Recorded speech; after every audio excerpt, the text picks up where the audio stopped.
Itu kayak perlindunganku yang kayak kurang gitu terhadap para karyawan sekarang sih Mbak kayaknya. Yang saya tahu sih intinya pemerintah ya lebih memfokuskan untuk bisa mempergencatkan peningkatan ekonomi rakyat, tetapi dia melupakan kesejahteraan rakyat. Hak-hak kita dirampas. Hak-hak kita sebagai pekerja itu dikurangin, dirampas ya. Ya kayak yang dengar-dengar tuh kayak penghapusan uang pesangon gitu ya. Terus kalau kayak outsourcing kontrak selamanya ya, seumur hidup gitu. Ya gitu aja sih, kurang lebihnya gitu Mbak.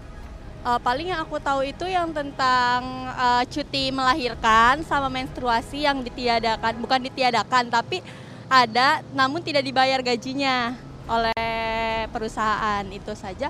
Sama mungkin waktu kita mau keluar dari kerjaan itu kita tidak dapat pesangon. Yang aku tahu sih itu aja. Notice banget kan itu adalah ini ya, uang pesangon yang ditiadakan, terus kemudian ada kontrak yang seumur hidup, jadi dia nggak ada pegawai tetap, jadi sekarang pegawai outsourcing. Gambaran besarnya ya, menurut saya sih, tapi tidak seluruh perusahaan nantinya akan mungkin mencatur atau mengambil dari undang-undang yang baru diterbitkannya, karena itu kan ada 5 poin-poinnya itu, yang dimana itu apabila kita di PHK ya kan, bahwa kita tidak akan mendapatkan sangon dari perusahaan yang sebelumnya itu ada.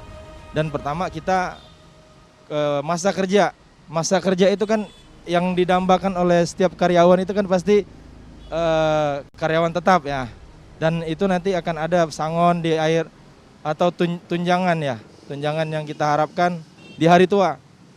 Nah, dengan tidak adanya lagi itu dihilangkan ya, otomatis kita buat apa gitu, bekerja selama ini kayak sia-sia gitu aja sih menurut saya ya.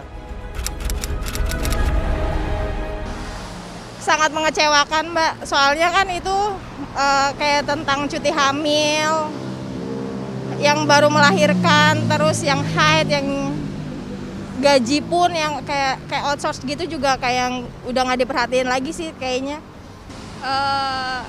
Kalau menurut saya yang RUU Prakerja yang baru itu, setahu saya ya khususnya di ketenaga kerjaan itu memang kurang adil sih buat kita, karena hak-hak dari karyawan itu sendiri banyak yang ditiadakan. Kayak misalkan yang cuti melahirkan, terus hak-hak dari kita untuk yang dapat pesangon.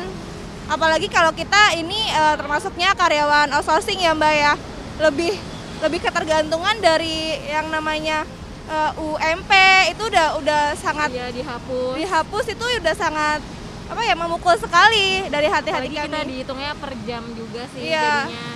Jadi ibarat kata kita bekerja tapi tidak sesuai dengan apa yang kita harapkan gitu kalau misalkan per jam dihitungnya. Kecewa sih sebenarnya, kecewa banget. Tapi ya kita masih bisa berharap bakalan Iya, adanya bisa perubahan direvisi atau perevisian. dibatalin sekalian lah. Iya, dibatalin mungkin. Kalau tanggapan saya sih kurang setuju lah kalau untuk kayak gitu ya. Soalnya kalau untuk pesangon nih, sebagai kita rakyat nih atau karyawan swasta pasti membutuhkan lah untuk ibaratnya untuk keperluan atau untuk jenjang selanjutnya selama kita tidak bekerja ya. Jadi sangat membutuhkan yang namanya pesangon. Dan juga kalau yang untuk outsourcing, setiap karyawan kan mempunyai harapan ya Mbak ya.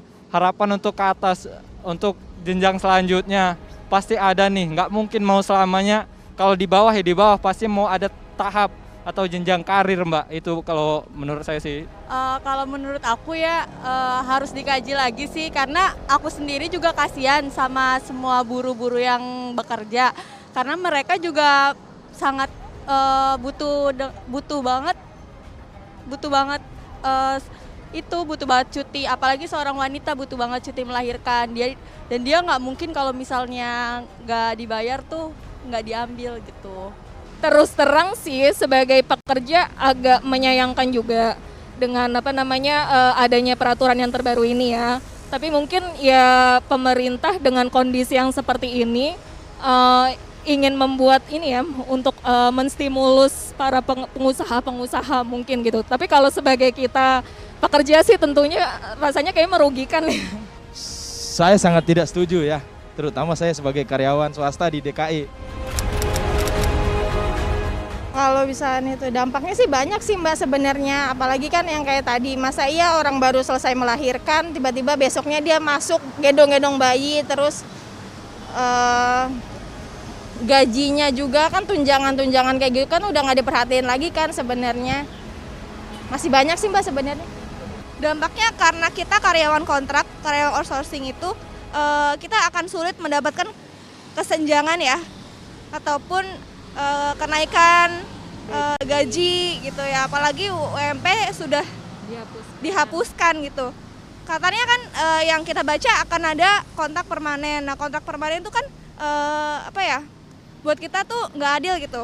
Kita kan bekerja ingin ada peningkatan atau kesenjangan karir gitu ya. Kalau misalkan kontrak tidak ada batasan waktu, kita juga gimana ya, sebagai pekerja merasa kurang dihargai gitu loh dengan prestasi kerja kita. Kalau dampak ke depannya, kalau menurut saya sih merugikan lah. Bukan untuk saya pribadi, dan saya rasa untuk karyawan-karyawan ya outsourcing ataupun karyawan tetap maupun swasta apa negeri gitu, tetap merugikan lah. Mungkin dampak aku karena aku mahasiswa baru dan nantinya bakal jadi buruh mungkin ya, karena kan baru-barunya pekerjaan pasti nggak mungkin langsung dapat jabatan yang tinggi. Jadi itu juga bakal ngefek di diri saya sendiri dan teman-teman saya nantinya. Oke, dampaknya mungkin lebih berdampak kepada pekerja-pekerja baru ya, yang pada lulusan-lulusan baru yang baru mau akan mulai bekerja. Jadi sayang banget rasanya nggak ada nantinya dia terima karyawan tetap seperti itu sih. Oh, dampak kalau bagi saya ya, kurang lebih ya, yang pasti kita walaupun dengan adanya adanya undang-undang baru ini ya, kita masih tetap profesional, dan profesionalnya dalam artian ya kita harus bersikap positif. Dan ini kan rancangan ini dibuat oleh manusia. Apabila itu nanti itu akan menimbulkan gejolak ya, otomatis ya kita sebagai karyawan dan bangsa Indonesia harus semangat melawan hal-hal yang seperti ini.